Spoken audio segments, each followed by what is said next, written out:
Olá, meus queridos dos sétimos anos, bem-vindos a mais uma aula de história. Espero que estejam todos bem, vocês, seus familiares, as pessoas que vocês amam. Muita fé, força, se cuidar para a gente ainda chegarmos todos juntos aí à nossa conquista, à nossa vitória e matar saudade nas nossas aulas presenciais. E por falar em aula, hoje é uma aula de devolutiva. E esse primeiro vídeo o professor vai falar do Renascimento. Parte 1, parte 2. Guarda por um tempo esse vidinho porque ele funciona como devolutivo, ou seja, como uma correção e também como uma revisão da matéria. Nossas provinhas estão chegando aí, os simulados estão chegando aí, mas com certeza vocês vão ir bem, pelas atividades que vocês foram respondendo, ó, vai dar tudo certo, tá bom? Então vamos lá! O Renascimento 1 vai explicar para vocês o que foi o Renascimento, o que foi esse movimento, e nós tivemos 5 questões. Não sei se vocês estão percebendo, cada atividade que a gente faz, as atividades estão subindo um pouquinho de nível. Fiquem tranquilos, se vocês acharem que está ficando um pouco difícil, por exemplo, as últimas já da reforma religiosa, já tinha algumas perguntas que exigia montagem, tá? Fazendo a correção aqui com o teu caderno, vamos lembrar? Não precisa estar exatamente do jeito que o professor Clebinho falou aqui, tá? Isso é ciência exata. De repente você fez com as tuas palavras, como eu vi com muitos alunos fizeram, ou você montou um pouquinho maior, mais enxuto, mais resumidinho. O mais importante, deu sentido do que o professor está buscando no objetivo dele? Tá ótimo. Ficou muito fora do que o professor está respondendo? Aí apaga, repensa, refaz. Porque só de apagar e refazer já é uma forma de você estudar. Além de você consertar, você está estudando. Belezinha? E lembrando, dúvidas, chama no particular do professor. Nessa atividade que nós fizemos dia 4 de março, pessoal, foi Europa em Transformação, Renascimento 1. Foram 5 questões. A primeira falando assim, ó, baseando-se no texto, então o textinho que o professor passou para vocês, explique o que foi o Renascimento. Ó, pergunta nível fácil, tá vendo? Ela já é direta, já perguntou o que foi. A gente vem pro texto, estava bem lá no princípio do texto. Foi um movimento cultural, artístico, político, econômico, ele vai transformar o modo de pensar na Europa. Né? Ele já estava bem no comecinho aqui, ó. Reflete uma nova mentalidade do homem europeu. Agora, o homem buscava ser o centro do universo. O homem buscava ser a obra, né, perfeita de Deus. E começa a se abandonar o pensamento religioso teocêntrico, né, que era o pensamento que imperava mais na Idade Média. Então foi um movimento artístico, cultural, que vai transformar, influenciar na política, na economia e na religião, como nós vimos nas últimas aulas nossas. Tanto é que a questão número 2 vai falar assim, ó, o que se entende por teocentrismo e por antropocentrismo? 2 palavras-chave, essa, ó, bem fácil entrar na nossa provinha, viu? Porque você ter essa concepção dessas 2 palavras, são 2 palavras que resumem bem a transformação que teve na Europa nesse período aí. Mas vamos lá. Então, o que se entende por teocentrismo? Teocentrismo era a visão da Idade Média da sociedade. Deus-centrismo, centro. Então, Deus era o centro de tudo. Tudo era explicado pelo prisma da religião. Por isso que a igreja, nessa época, tinha muita força, mas muita força mesmo. Econômica, política, espiritual. Né? Ela era praticamente um estado mesmo, poder. E o que se entende por antropocentrismo? Antropo-homem, centrismo, o homem como centro de tudo. Então a humanidade passa a mudar sua mentalidade. O homem passa a ser visto como centro de tudo, né? Ou seja, começa aí um movimento chamado humanismo, esse homem capaz, racional, né? Esse homem inteligente, questionador, capaz. Já é um movimento que se valoriza. Não quer dizer que as religiões deixaram de ser importantes, mas esse movimento ganha muita força e importância. Beleza? Questão 3. Quais transformações ocorridas no fim da Idade Média favoreceram o Renascimento? Ó, aqui é uma perguntinha que testou muito tua capacidade leitora e tua concentração. Ela é facílima. Mas o que o professor fez? O professor fez a pergunta 1 que estava no começo do texto. A 2, um pouquinho mais para frente do texto. E aí, essa 3, ela volta lá no princípio do texto, a resposta dela. Por quê que eu fiz isso com vocês. Ah, professor, você nos enganou? Não, porque a gente tem o hábito de ler uma vez só o texto e se eu achei, achei. Se eu não achei, não procuro mais. Tá? Então, quando você tem que ler uma, duas, três vezes o texto, olha o que melhora em você. Tua leitura, a tua escrita, porque quanto mais você lê, melhor você escreve. E também melhora a tua concentração, porque você vai ter que ler várias vezes e você já está estudando. Viu quanta coisa boa? E a resposta estava lá no começo. O que contribuiu para o mundo começar a mudar, para esse renascimento? Vai ressurgir o comércio, vai ressurgir as cidades, né? Então, ou seja, o mundo começa a se modernizar, começa a surgir novas classes sociais, como a burguesia, os comerciantes. Então essa volta das cidades, do comércio, o surgimento, né, de uma burguesia, as expansões marítimas pelo mar, isso vai encorajando esse homem a transformar a sociedade. Tá? Estava lá no comecinho do texto. A questão número 4 é uma de leitura também. Leia o texto, resuma atentamente e complete as lacunas abaixo corretamente. É uma pergunta fácil, tá? Ela não é nível difícil, não é tão complicadinha como a outra. É só de preencher a lacuna, mas tem que estar atento aqui. Achar no texto, a inferência no texto, onde está essa parte? Tá? Então a frase completa ficaria assim. A Itália foi o berço do Renascimento, graças ao desenvolvimento econômico que controlava o comércio no mar Mediterrâneo. Então, além de você estudar para completar, você aprende uma informação importante. Aonde começa esse renascimento? Aonde ele se fortalece? Na Itália, porque tinha um desenvolvimento econômico muito grande lá. Beleza?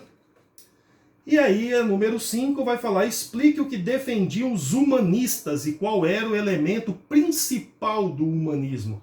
Essa já tinha até um subtítulo, era no último parágrafo, né? O que os humanistas defendiam? Eles defendiam a bondade natural do homem. O que é isso, professor? Que esse homem era a obra-prima de Deus. Portanto, as inspirações para as mudanças deviam partir dele. Tá? E qual que era o elemento principal? O próprio homem, a valorização do homem. Né? Ele ser um homem racional. Lembra? Um homem inteligente, o centro das coisas. Já vinha lá do antropocentrismo, né? Que vai gerar aí o humanismo, enxergar esse homem como a obra perfeita de Deus, aquele que deve gerir as coisas ao seu redor. Beleza, gente? Então essa é a correção do Renascimento, parte 1. Vamos para a parte 2 também do Renascimento. Aí já vai ter algumas perguntinhas diferentes, né? A parte 2 ainda falando de Renascimento, a gente já vai citar uns renascentistas, uns atores, uns pintores, uns escultores, né, os escritores mais importantes, como que isso vai mexer nas artes, e aqui já vai ter uma primeira coisa do ano. Vai citar, por exemplo, algumas coisas do Renascimento, a nossa matéria, que a gente usa até nos dias de hoje. Então vamos às questões? De novo, nós temos 5 questões. A pergunta número 1 vai falar assim para vocês, ó. Durante o movimento humanista, que glorificava o homem como obra mais perfeita do Criador, eles buscavam interpretar o cristianismo utilizando escritores da antiguidade, como Platão. Essas ações não fazem com que a religião diminua seu valor, mas passa a ser questionada.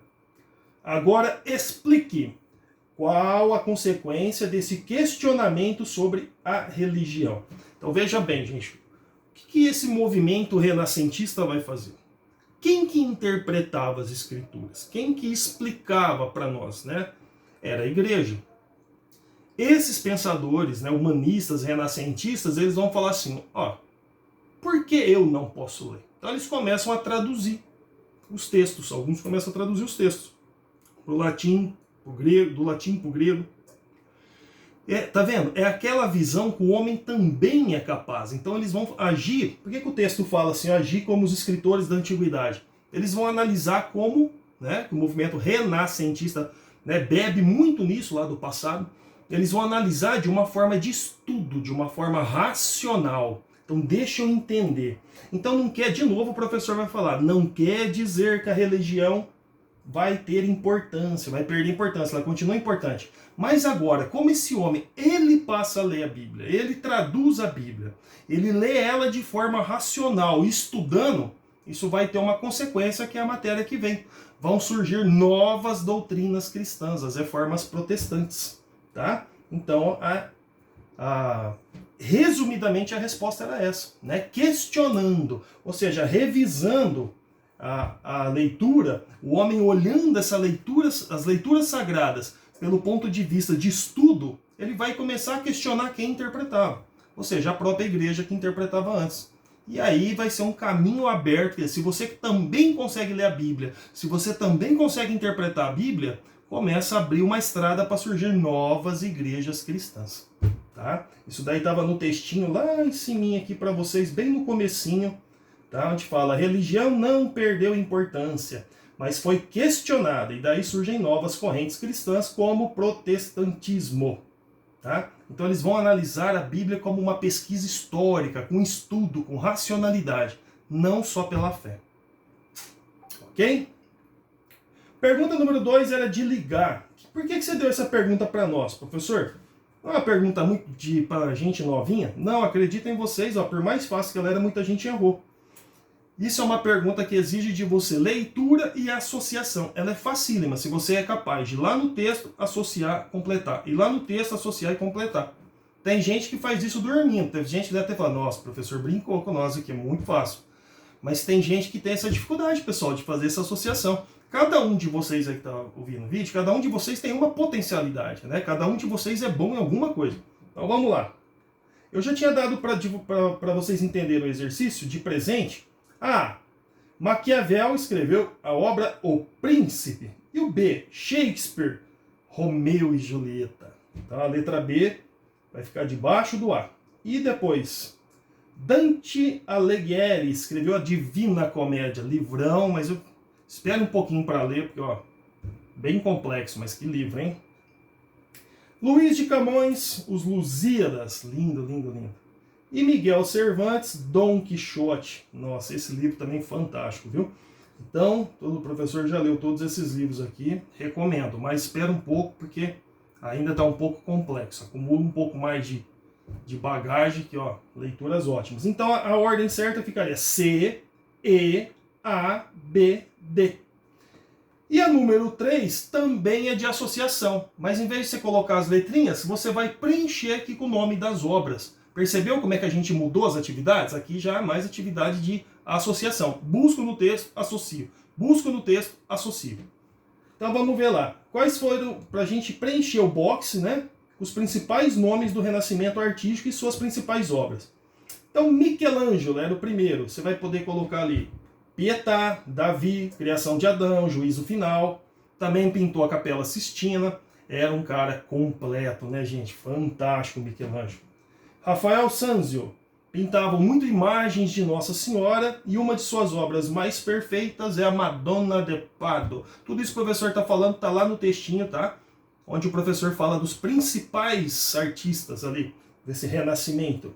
E o Leonardo da Vinci, ou da Vinci, tem as suas obras mais famosas, a Mona Lisa e a Última Ceia. São suas obras-primas. Só que o Da Vinci a gente lembra, né? Escultor, arquiteto, matemático, físico. Ele foi fantástico, né? Simboliza bem esse homem, né? Do Renascimento, o homem completo e tal. Explique sobre a diferença entre o heliocentrismo, teoria de Copérnico, e o geocentrismo, teoria defendida pela igreja. Bastante gente teve dificuldade de achar, né? Então, pessoal, isso no texto, bastante aluno me pediu, né? Professor, então vamos lá, tá aqui, pessoal, Renascimento Científico, nesse subtítulo. Por que ela se tornou um pouquinho difícil para nós? Porque você tinha que montar as respostas, né? Para ela ficar certinha, você tinha que falar assim, heliocentrismo era isso, né? Geocentrismo é isso, não estava numa frasinha. Percebeu? Já teve aluno que achou dificuldade quando não achou a frasinha certa. Por isso que as perguntas mudam o nível um pouquinho. Então ele vai falar aqui para vocês, ó. O Renascimento foi marcado por importantes descobertas científicas, notadamente no campos da astronomia, da física, da medicina, da matemática e da geografia. Por isso que se chama Renascimento, né? O renascimento da cultura, da ciência. Mas aí ele fala, ó, polonês Nicolau Copérnico, monge polonês, autor da teoria heliocêntrica. Então, o que era o heliocentrismo? Segundo o Sol é o centro do sistema solar e os planetas giram em volta dele. Esse é o heliocentro, o hélio, Sol. Hélio, Sol. Centrismo, Sol, centro. os planetinhas em volta. E se você continua lendo, aí você já vai achar o outro. Por isso que ele era meio desgrudadinho. Por isso que muita gente pensa, eu não estou achando a parte da igreja. Está lá no finalzinho da frase. E a teoria geocêntrica defendida pela igreja, que afirmava a Terra é o centro... Cadê meu globinho? Ixi, sumiram com o globinho do professor. A Terra era o centro... Ah, tem um pequenininho aqui. A Terra era o centro de tudo, e tudo girava em torno da Terra. A igreja defendia isso. E o Nicolau Copérnico falou, não. Matematicamente é o Sol que está aqui e o sistema está girando em torno dele. Essa é a diferença, viu, galerinha? Bom, a quinta era uma pergunta de opinião, tá? E que vocês iam olhar as principais características que ficaram do Renascimento e se elas ainda estão presentes nos dias atuais. Nossa, essa aqui eu fiquei muito orgulhoso, porque eu achei que vocês iam ter dificuldade de responder. Vocês não tiveram, praticamente todo mundo acertou muito bem. Por que é importante aprender essa matéria, professor? Renascimento. Observe, pessoal, que qualquer uma que vocês escolhessem aqui para ser uma coisa que aconteceu no Renascimento e acontece nos dias de hoje, tá aí certo. De tão importante que foi o Renascimento. Por exemplo, racionalismo. A razão, o conhecimento, se é a única forma de se chegar a alguma descoberta, a ciência, sim. O ser humano até hoje, o racionalismo é importantíssimo. Há o exemplo aí do esforço mundial dos cientistas para achar uma vacina, né, para SARS-CoV-19. Então você vê ali o empenho do mundo inteiro atrás, o racionalismo, a razão, a ciência. O cientificismo poderia usar, né, a ciência, desde das coisas mais simples que a gente tem, desse ventilador que está girando aqui do meu quarto, ou seja, o Bluetooth do nosso celular, desde as coisas mais simples do nosso cotidiano, que a gente nem observa, as coisas mais complexas, como um foguete, um satélite, ciência, né? Então, a gente ainda valoriza a ciência? Demais. Individualismo. Aqui é uma coisa até meio triste de se falar, né? O individualismo ele é bom quando você tem um propósito para a tua vida, quando você coloca ali para você um objetivo. O individualismo é legal, né? Você pensar em como vencer, buscar suas vitórias, não desanimar. Mas quando o individualismo vem da perspectiva eu sou mais que as outras pessoas, eu sou melhor que as outras pessoas, aí já é egoísmo, né? E de uma forma muito ruim. Então, ou seja, mas o individualismo está presente nos dias de hoje? Tá.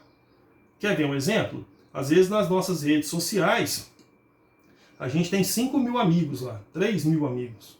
Nós temos 300 curtidas numa foto, 800, 2.000. E às vezes são pessoas sozinhas. Né? E às vezes são pessoas que não se sentem, porque individualmente elas se sentem sozinhas. Elas vivem um mundo individualmente, sozinho. Então é um mundo complexo, onde o individualismo hoje ele é muito forte. A gente pega o youtuber lá, o Whindersson Nunes, que acho que é um dos que tem o maior número de seguidores, e há bom tempo atrás passou por uma depressão horrível. E a gente pensa assim, nossa, como um cara que tem milhões de seguidores, comediante, pode se sentir tão sozinho, tão desamparado. Tá vendo? Né? A gente está cercado de pessoas que a gente ama, é muito legal nós sermos pessoas solidárias, mas nem sempre tudo isso basta. Então a gente tem que tomar cuidado também quando a gente se isola sozinho naquele universo ali, que até mesmo para a nossa saúde às vezes não é legal. Diquinha aí do professor, tá? Antropocentrismo, o homem como suprema criação de Deus. Sim, se a gente parar para pensar, a gente tem muita gente religiosa, mas ainda no mundo o homem ser visto como obra-prima, aquele que deve dominar a natureza, que chega até a exagerar, né? Chega até extrapolando, acabando com o meio ambiente, ou explorando de maneira indevida, né? Então, ou seja, sim, o homem ainda se coloca como centro de tudo, e às vezes ainda até exagera nessa concepção de poder dominar o planeta, né? Quando ele é só mais uma vida nesse planeta. Bom, vamos lá. Classicismo, esse daí talvez daria para tirar fora? Pior que não, pessoal. O que é o classicismo? Pessoas que buscam inspiração lá na antiguidade clássica, ou seja, em Grécia e em Roma. Muito do que a gente vive hoje ainda é baseado em Grécia e Roma. Nossos padrões de beleza, nossa cultura, nossa filosofia, nossa maneira de organização das leis, muito parecido com Grécia e Roma. Então olha que matéria importante. Tudo, as principais características lá da Renascença, ou seja, do movimento renascentista, os humanos, né, a sociedade atual, 2021, ainda se utiliza de bastante delas. Ok, pessoal? Vamos então para outra aula de devolutiva sobre reforma religiosa.